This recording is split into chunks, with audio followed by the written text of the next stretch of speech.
લુખ્ખાએ હથિયારો બતાવી પોલીસ કર્મીને વાહનમાં બેસાડ્યા. અમદાવાદના બાપુનગર અને રખિયાલ વિસ્તારમાં ખુલ્લી તલવારો લઈને આતંક મચાવ્યો. અમદાવાદના રખિયાલ અને બાપુનગર વિસ્તારમાં લુખ્ખાઓએ જાહેર રસ્તા પર હથિયાર લઈને આતંક મચાવ્યો હોવાનો વિડીયો વાયરલ થતા ચકચાર મચી છે.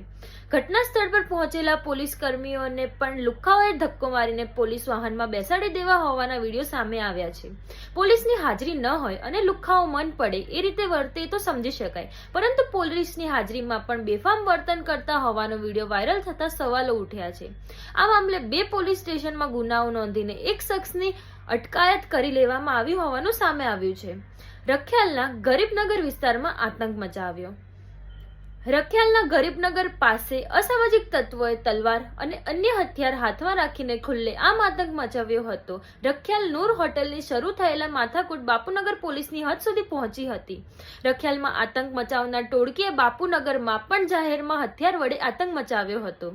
પોલીસની ગાડી પહોંચતા અસામાજિક તત્વોએ પોલીસ કર્મીને હથિયાર બતાવીને ગાડીમાં બેસી જવા ઇશારો કરીને જબરદસ્તી ગાડીમાં બેસાડ્યા હતા. આટલું જ નહીં, પોલીસની ગાડીમાં પણ હથિયાર વડે તોડફોડ કરી હતી. બનાવની જાણ થતા ઉચ્ચ પોલીસ અધિકારીઓ પણ રાત્રે ઘટના સ્થળે પહોંચ્યા હતા.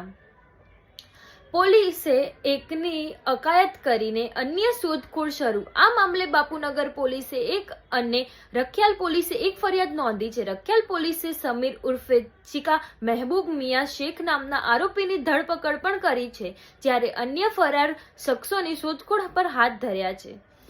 જરૂર હતી તો પોલીસે દંડાનો ઉપયોગ કેમ ન કર્યો? નોંધનીય છે કે થોડા દિવસ પહેલા ગાંધીનગરમાં યોજાયેલ એક કાર્યક્રમમાં ગૃહ રાજમંત્રી હર્ષ સંઘવીએ કહ્યું હતું કે પોલીસ કર્મીઓને જે દંડો આપવામાં આવ્યો છે એનો ગુનેગાર સામે જરૂર પડે ત્યારે ઉપયોગ કરવો જોઈએ, પરંતુ હાલનો જે વિડીયો વાયરલ થયો છે એમાં તો લુખ્ખાઓ સામે પોલીસ કર્મી જ દૂર ખસતા જોવા મળે છે.